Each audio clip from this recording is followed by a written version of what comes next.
Hi, today we're going to learn about exponential functions. So an exponential function is with base. A is a function of the form of f of x equals a to the x, where a and x are real numbers such that a is greater than 0 and a cannot equal to 1.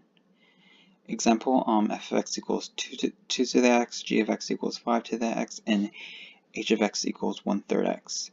So the domain of an exponential function is when a is greater than 0 and a does not equal to 1 is a set of all real numbers. So domain is all real numbers. And then the properties of exponential function is that the exponential function is increasing if a is greater than 1 and decreasing when a is greater than 0 and less than 1.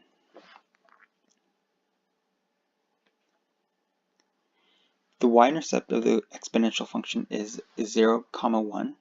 The graph has an x-axis as its horizontal asymptote, so it's right here. So this is our horizontal, this whole thing.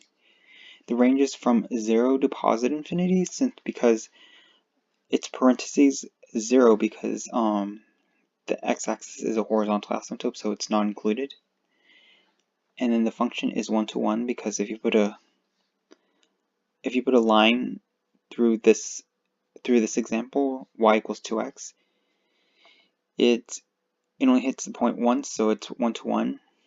And this is the example of an exponential function. See how it has a y-intercept of 0, 1, and it has an x-axis horizontal asymptote, and the range is from 0 to infinity. The 1 to 1 property of exponential function is when for a is greater than 0 and a does not equal 1. If a to the x1 equals a to the x2, then x1 equals x2. So what they're really saying is whenever you have the same base, you just pretend it doesn't exist, and then you set the exponential equal to each other. And then we have compound interest formula, which is a equals p times 1 plus r over n raised to the n t power. So where a equals amount and p is the principal or present value, r is the rate, n is the time per year, and then for time of year usually you can have annually, which is 1, quarterly is 4, monthly is 12, daily is 365, hourly is 8760, and continuously is e. And then you have time equals t equals time,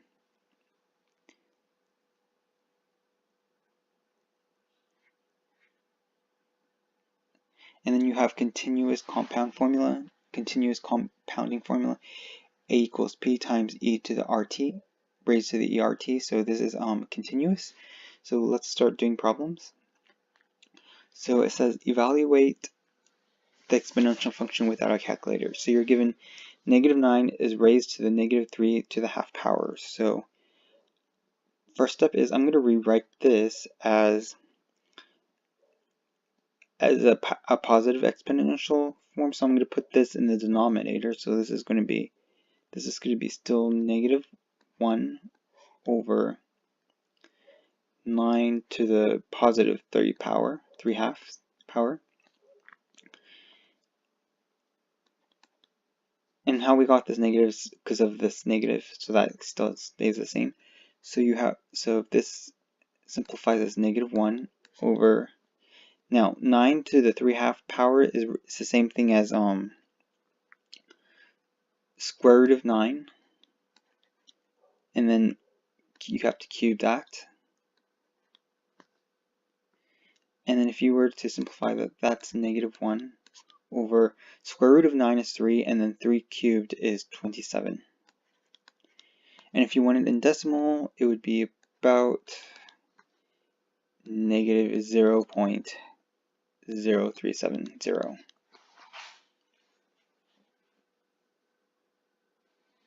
Okay, so let's do this. So let's say let f of x equals 3 to the x, g of x equals 2 to the 1 minus x, and h of x equals 1/4 x.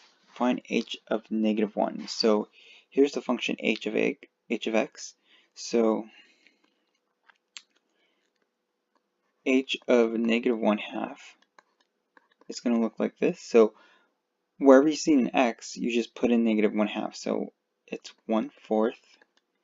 And then instead of raising it to the x power, I'm going to raise it to the -1/2. Okay, let's simplify this one. We can simplify 1/4 to the -1/2 as 1 over 1/4 raise it to the positive 1/2 power. And we can simplify that even more, so it'd be 1. And then that's like saying square root of 1/4, right? And then simplify it even more. So it's the square root of the entire 1/4. So the square root of 1 is just 1, and then the square root of 4 is just 2. So you have a compound fraction. So I'm gonna use brackets, and then I'm gonna multiply everything by 2. So that gives us 2, and then 2 times 1 is 2, and then 2 times 1/2 is just 1. So your final answer should just be 2.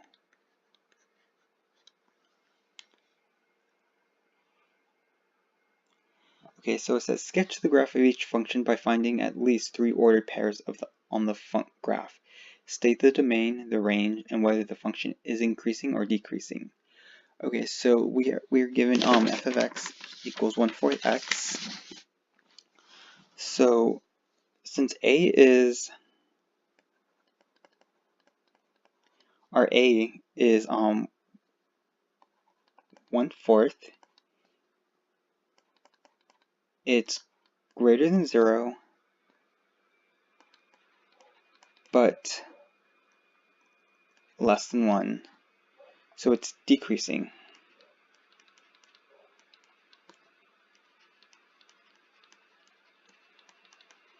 Right? Remember our rule?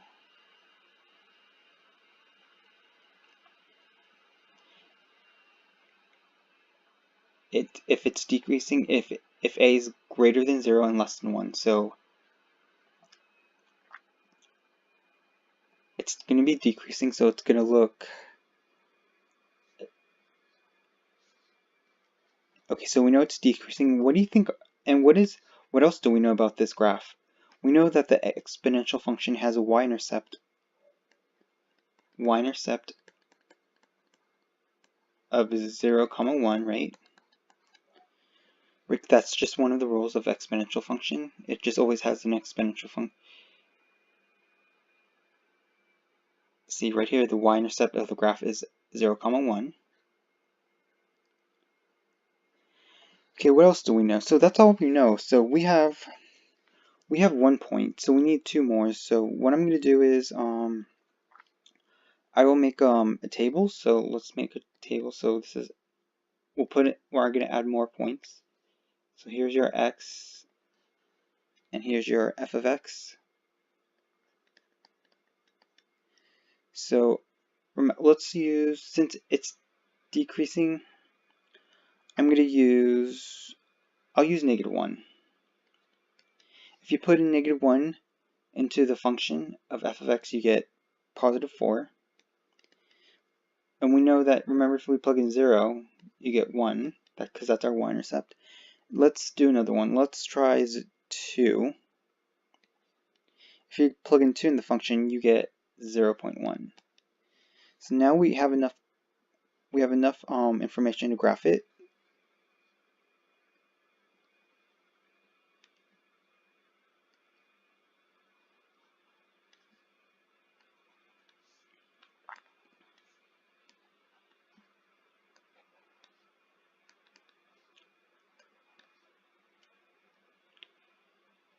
So here's 1, 2, 3, 4, 2, 3.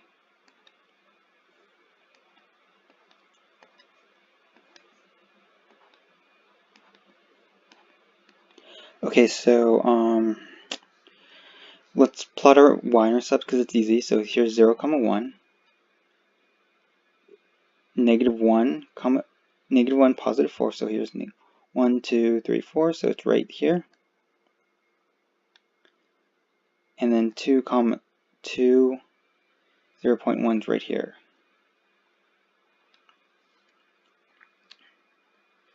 So it's going to look something like this.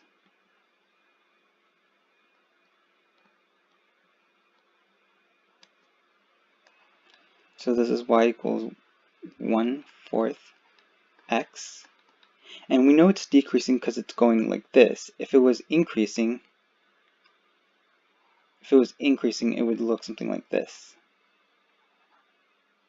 Right, so it's decreasing, right? And what else do we know? We know that the over here we have our x, we have an horizontal asymptote of x equals 0. I mean y equals 0, right? Because it's going to look like this. So we know it's decreasing.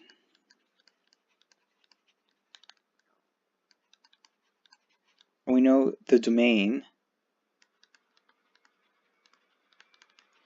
is all real numbers.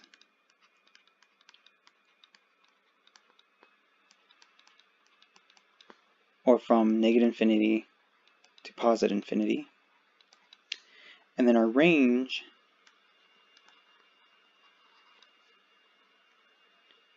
is from parentheses 0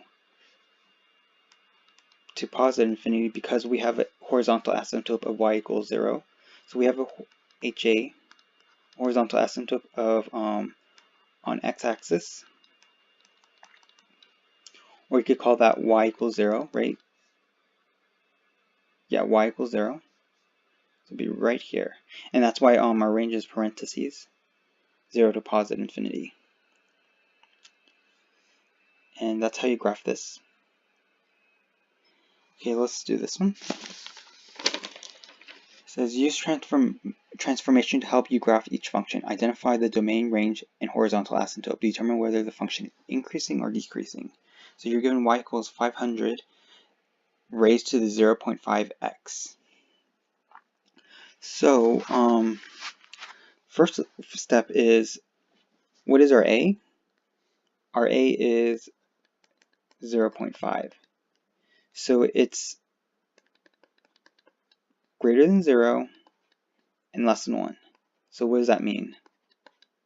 It's decreasing.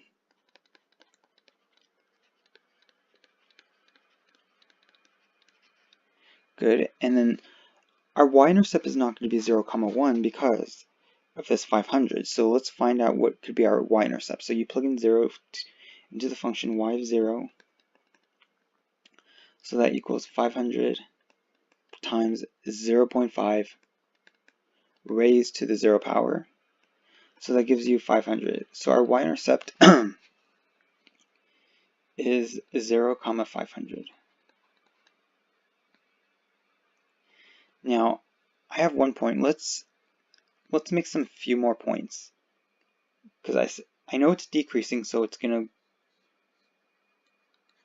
look something like this, right? Because that's decreasing. But I want to be more specific. So, oops. So let me draw a table. So this will be our x and this is our y. So I'm going to use -2. If you plug in -2, you get 2,000. If you plug in 2, +2, because I need a negative, positive. So if you plug in 2, you get 125. If you plug in 4, you get 31.25. And if you plug in 0, you get 500, which is our y-intercept. So look, we can graph it now.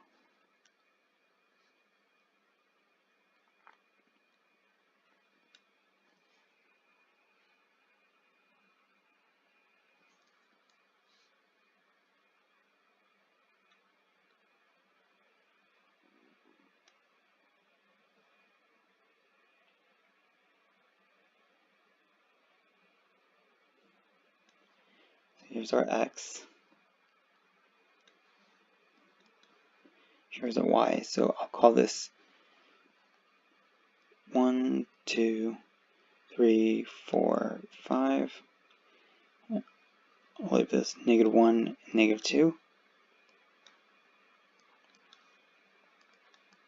Now on the y-axis, I'm going to go by 100s. So this is going to be 1, 2, 3, 4, 5, 6, 7, 8, 9, 10. So this is 100, 200,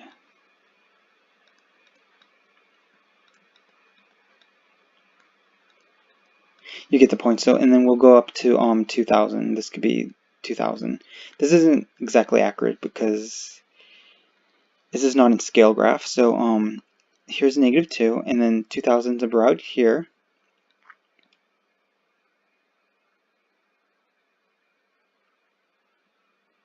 About 2000. That would be approximately 2. Positive 2 would be is 125. So here's 100. 125 would be right here.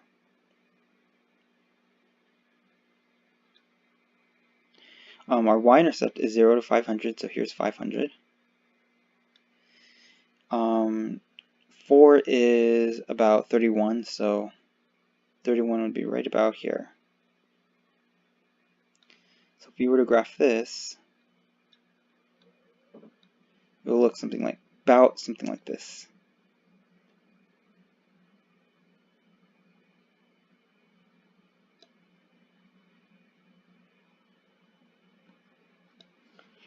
So this is the graph y equals 500, 0.5x. Okay, so what do we know? We know it's decreasing, right? Because a is 0.5. It's decreasing. We know the domain is from -infinity to positive infinity, or you could say all real numbers. The range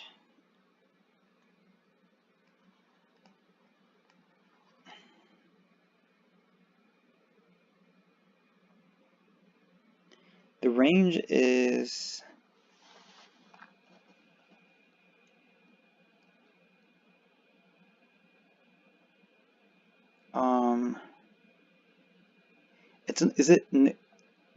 it's not 0 to positive infinity, right? Because we have a different y-intercept, so I would say from no, it's still, sorry, yeah, it is still 0. Yeah, 0 to positive infinity because there's our horizontal asymptote, so it's still 0 to positive infinity.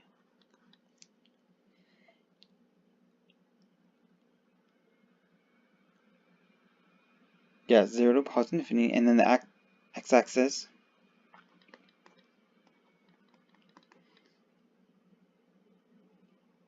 or HA, we call that HA, horizontal asymptote, is y equals 0.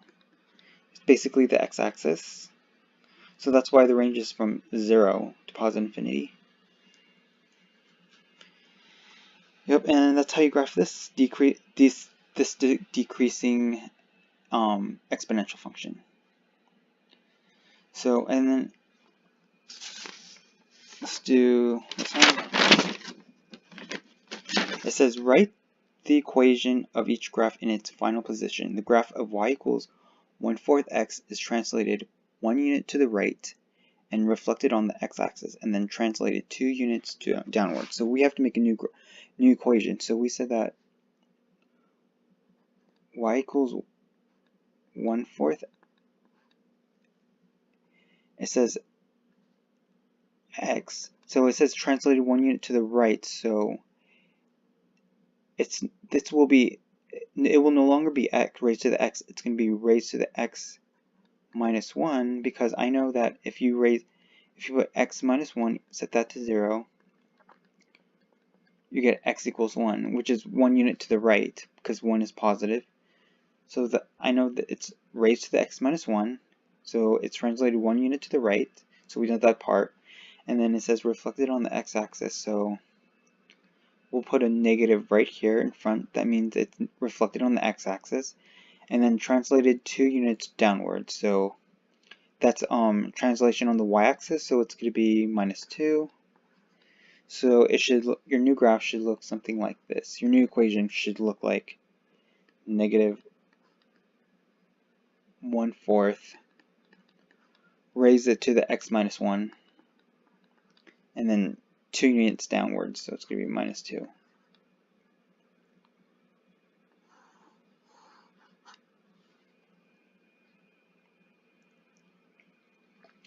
Okay, so it says solve each equation. So they're given 10x minus 1 equals 0.01. So the goal in this is to get the same base, and then once you get the same base, you could just ignore it and then solve for x, right? So let's say let's put everything in the base of 10. So we want everything in the base of 10. So we don't have to do anything to this because it already has a base of 10. What about here, 0.1? Well, we can remember the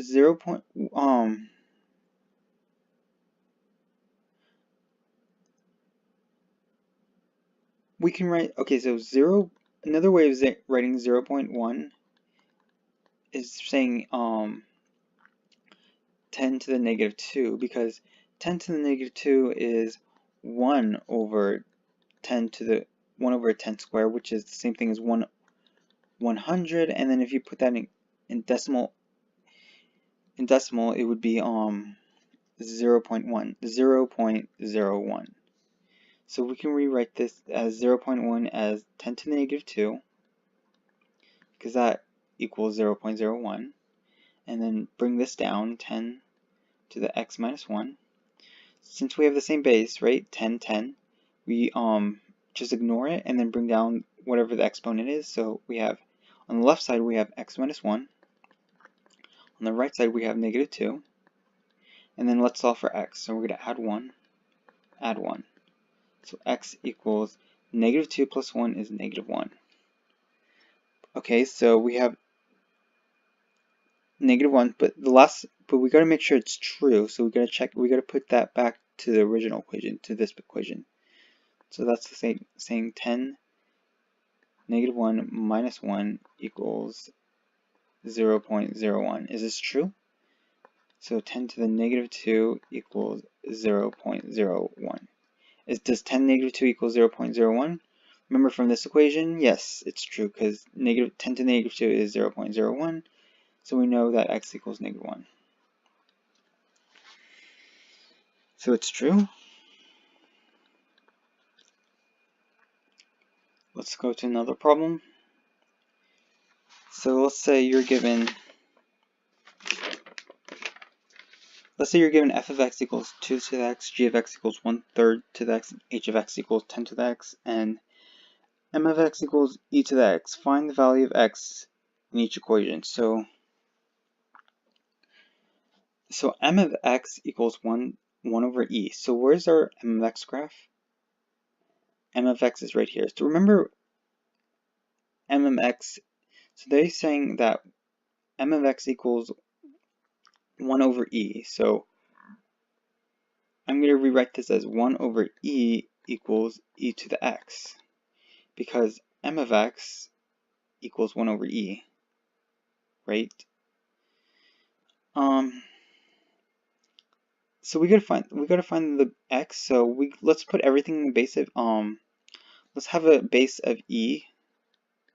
Put everything in the base of e. So how can we write this? How can we write 1 over e in the base of e? So we could say e to the negative 1, right? E to the negative 1 is the same thing as 1 over e. So I'm going to rewrite this as e to the negative 1 equals e to the x. Hey, we got the same base, right? So when you have the same base, you can just ignore it and then bring down the exponent. So it's going to be negative 1 equals x. and then we gotta make sure it's true, so we're gonna put it back to the original equation. So it's gonna be, does 1 over e equals e to the, we said x is -1, so it's -1. Yes, I think so. Yes, it's true, because 1 over e, and then e to the -1 is the same thing as 1 over e to the 1. So that's true. So we know this is true. Good. So now let's do, fill in the missing coordinate in each ordered pairs so that the pair is a solution to the given equation. So we just got to fill in the missing coordinates. So we're given f of x equals -2x, and then we got to find this y value, this x value, this y coordinate, and then this x value. So on this part, let's focus on this part. So 4, comma, we don't know what our y value, but we know our x value. So it's basically saying, let's put 4 into this function, and then that will give us our y value. So can we write it as f of 4 equals, wherever you see an x, -2, wherever you see an x, you plug in 4, so that's going to be 4. So -2 over 4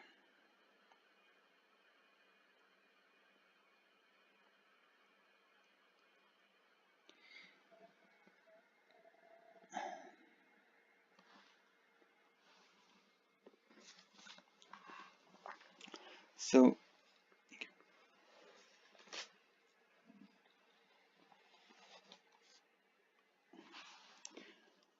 -2 to the 4th equals -2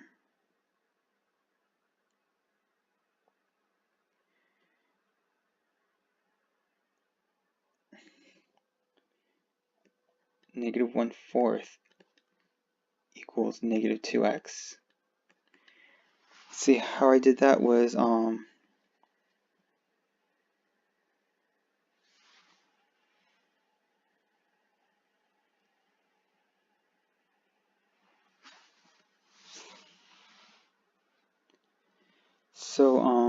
yeah.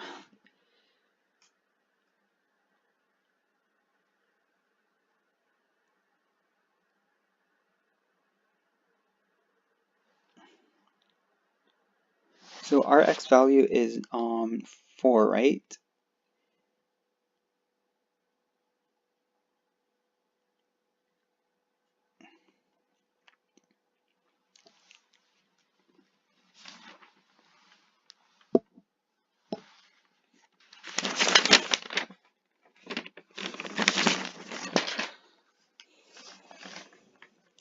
So -2 to the 4th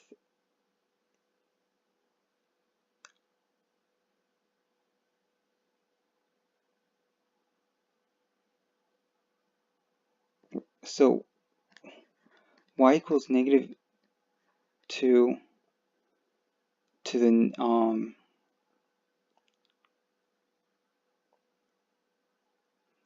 2 to the -2 to the 4th. -2 to the 4th is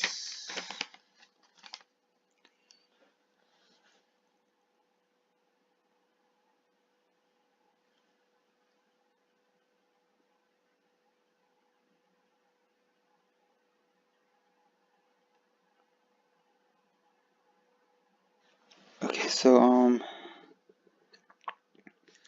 So we get positive 16 for this value, and I'm trying to think how did I get 16?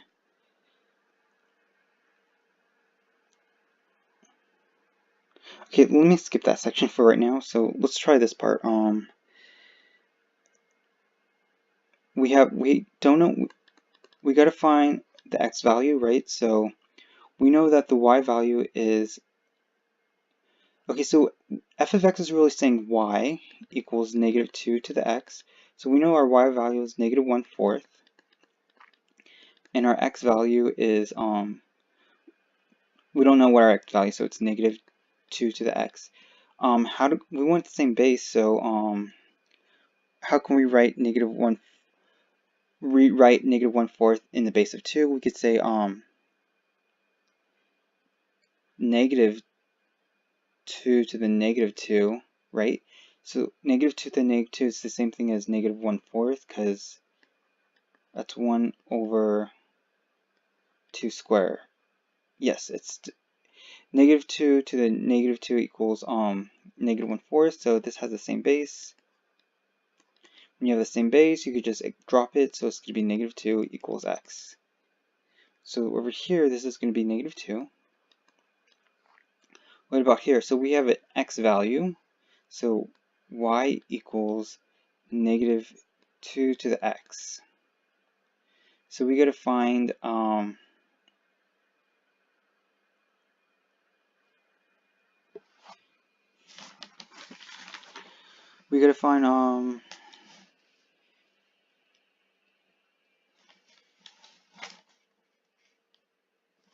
on. So we have an x value, so it's going to be negative 2 to the negative 1 equals y, and we know that negative 2 is the same thing as this. Negative 2 is the same thing as negative 2 over 2 to the positive 1, so that's negative 1/2. So our y value is negative 1/2. And then this one, we don't know the x, but we have a y value, so y is negative 32 equals negative 2 to the x. We want to solve for x, but we must have the same base. So what's another way of writing negative 32 in the base of negative 2?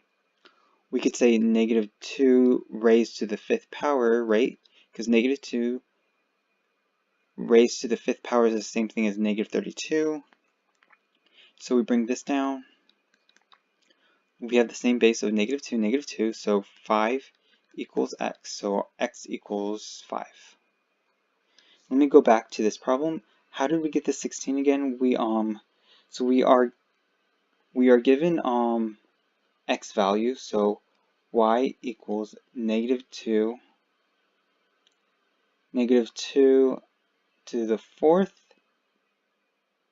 Oh, there we go. So negative 2 to the 4th is positive 16. That's how we got the y value.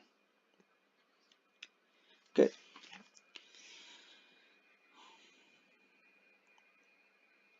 Okay, now we're going to do compound interest formula. And so let's say we're given 4,500 is deposited in bank account paying 8% compounded quarterly. And what amount will be in the account at the end of 6 years? So we got to use this formula. A equals P 1 plus R over N raised to the N power, NT power. This is not continuous, because this is quarterly, so that's why we're going to use this formula. So we know that our principal is 4,500, and then our rate is 8%, or 0.8, and then our N is number of years. So we said not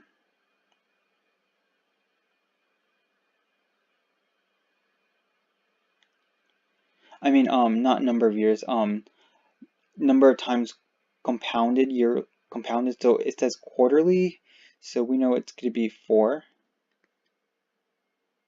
times per year.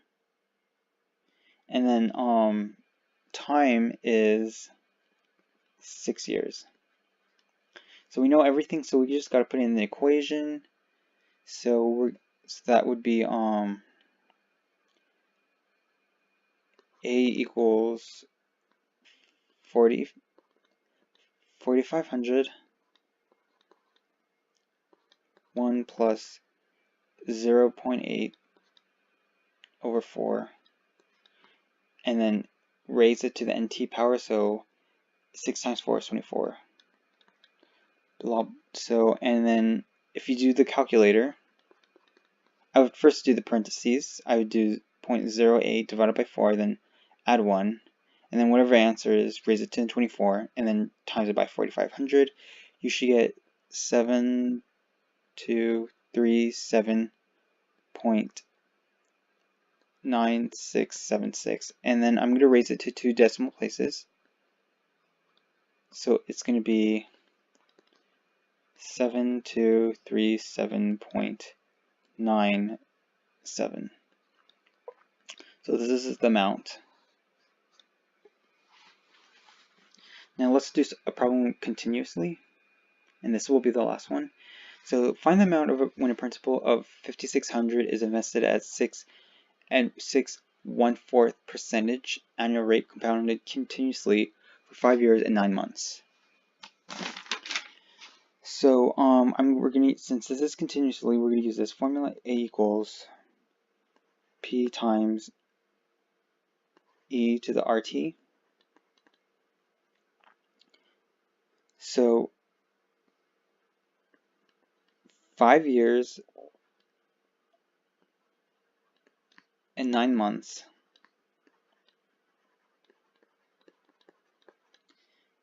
is exactly 5.75 years. Okay, so now let's look at the rate. Our rate, they said that it's 6 1/4%. So this is an improper fraction. So how to make it proper? Remember, you do 6 times 4 plus 1, which is 25 over 4, and then that should give you if you put that in calculator, it should be 6.25%. And then you got to move the decimal places 2 places to the left. Left.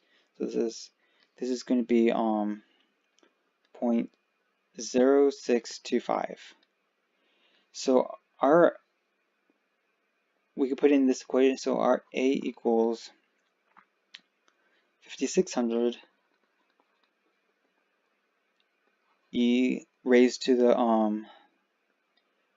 0.0625 times it by 5.75, and then that should give you 5,600